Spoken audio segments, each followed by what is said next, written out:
As Tokyo awoke, a joint communiqué from Moscow and Beijing flashed across screens, its message unmistakable. A new line in the sand had been drawn.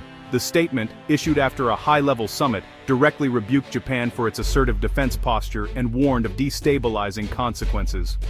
Unlike typical diplomatic language, this was sharp and personal, a clear escalation in Asia's simmering tensions. China and Russia, the world's leading authoritarian powers, were now publicly united against a key U.S. ally. The communiqué warned Japan against its rhetoric on Taiwan and its military buildup, framing these as echoes of past militarism. The timing was pointed, just weeks after Japan's record defense budget passed. This was more than a press release, it was a calculated move to isolate Tokyo and test U.S. resolve in the Indo-Pacific. The message: the post-Cold War order is over, and the world is dividing into rival blocs. On one side, China and Russia; on the other, the US and its allies, with Japan as a cornerstone. The communiqué signaled that any Japanese action, especially regarding Taiwan, would provoke a unified response from two nuclear powers.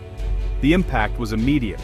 Tokyo's cabinet called an emergency meeting, and Washington scrambled to interpret the statement's intent.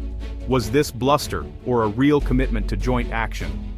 The ambiguity was deliberate, sowing uncertainty and anxiety.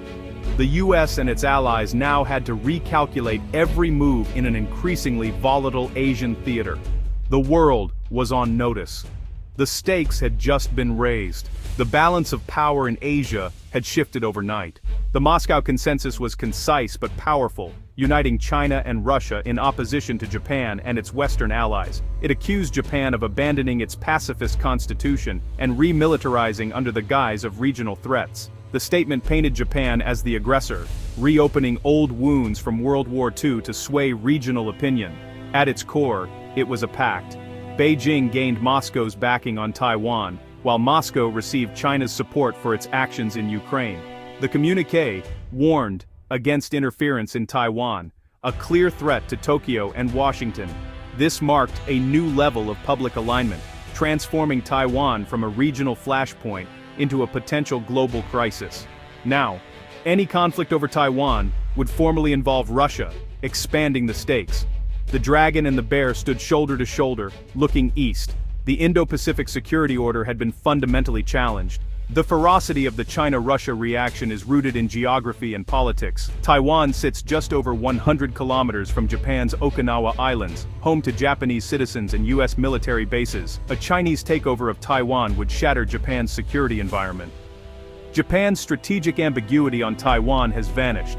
Leaders now declare that a Taiwan contingency is a Japan contingency. This signals to Beijing that Japan sees Taiwan's defense as vital to its own survival. The Japan-China relationship is already tense, with daily confrontations over the disputed Senkaku, Diaoyu Islands. Historical grievances and territorial disputes compound the volatility. When Japan speaks of defending Taiwan, it implies real actions, logistical support, military involvement, or economic sanctions. For Beijing, an actively hostile Japan would make any move on Taiwan exponentially riskier. China, with Russia's amplification, is using every tool, diplomatic, economic, informational, to pressure Japan back into neutrality. The stakes are nothing less than the future of Asia. Japan's words now carry the weight of potential action.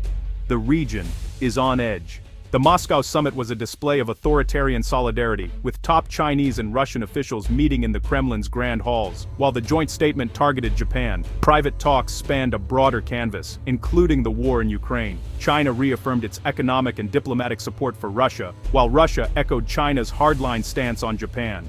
For Moscow, this punished Japan for its US alignment and sanctions over Ukraine, while creating a second front to stretch US resources. The two sides discussed enhancing joint military activities, more naval patrols near Japan and Taiwan, and advanced Air Force exercises.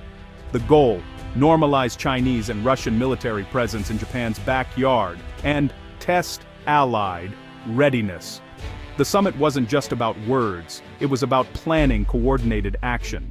A blueprint for challenging the regional order was set. The partnership had moved from rhetoric to real-world strategy. The next phase: had begun. Japan's transformation has been dramatic, moving from post-war pacifism to a new era of assertiveness. Article 9 once limited Japan's military to self-defense, but rising threats from China, North Korea and Russia have changed the consensus. Japan's new national security strategy calls for doubling defense spending and acquiring counter-strike capabilities. This shift alarms Beijing and Moscow, but for Japan, it's a rational response to existential threats. Public debate about a Taiwan contingency is now mainstream, reflecting the belief that Japan's and Taiwan's security are linked. China's military modernization and aggressive actions have convinced Japan it can't rely solely on the US security guarantee. Japan's assertiveness is not a revival of militarism, but a necessary adaptation. The nation is signaling it will no longer be a passive bystander. The political and military landscape has fundamentally changed. Japan is preparing to defend itself and the region. The China-Russia alignment has merged once separate challenges into a single, interconnected strategic theater. The Moscow communique creates an arc of authoritarian pressure from Europe to the Pacific, complicating US and allied strategy. Any Taiwan contingency now risks Russian involvement, diversionary actions, intelligence sharing, or naval harassment. The specter of a two-front conflict with two nuclear powers raises the stakes dramatically. This partnership also aims to intimidate smaller Asian nations, pushing them to accommodate Chinese dominance. Beyond military cooperation, China and Russia coordinate on disinformation, cyber warfare, and economic coercion. Their state-run media and cyber operations target democratic societies, undermining trust and stability. The new security climate is a multi-domain, hybrid conflict already underway. The chessboard has been redrawn, the risks are higher than ever. The Indo-Pacific is now the world's most dangerous strategic arena. The Moscow communique put Washington and its allies on high alert. The US reaffirmed its ironclad commitment to Japan, including the disputed Senkaku Islands. Behind the scenes, intelligence sharing and contingency planning intensified among the US, Japan, Australia, and South Korea. Allies are monitoring military movements, analyzing intent, and preparing for any escalation. Australia and South Korea have strengthened cooperation with Japan, recognizing the threat to regional stability. The US is working to solidify trilateral ties as a bulwark against authoritarian pressure. China and Russia excel at gray zone tactics, cyber attacks, economic pressure, and disinformation. Responding is a delicate balance. Too weak and aggression grows. Too strong and escalation risks spiral. The Allies are walking a tightrope, knowing a single misstep could have catastrophic consequences. The region is bracing for whatever comes next. After Moscow's declaration, three futures emerge for Asian security. The best case, the communique, is mostly rhetoric, with managed competition and no real escalation. The second, a slow-motion crisis, with China and Russia ramping up joint military presence, cyber attacks, and economic pressure on Japan. The worst, a real-world incident, an accidental collision or military standoff, spirals out of control, testing the China-Russia pact and risking great power conflict. Every action triggers a reaction. Backing down emboldens aggression. Overreacting risks war. Diplomats and military leaders must navigate this landscape with strength and restraint. The challenge: deter aggression without provoking conflict. The stakes have never been higher. The future of the region and the world hangs in the balance. The next move could change everything.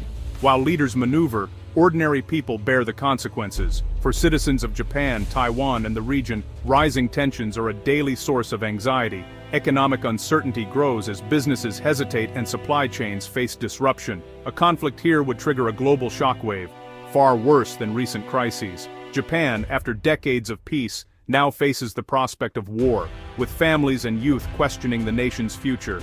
The psychological toll is immense. Peace feels fragile. Ultimately, the choices of leaders have profound human costs. The real story is about millions hoping wisdom prevails over aggression,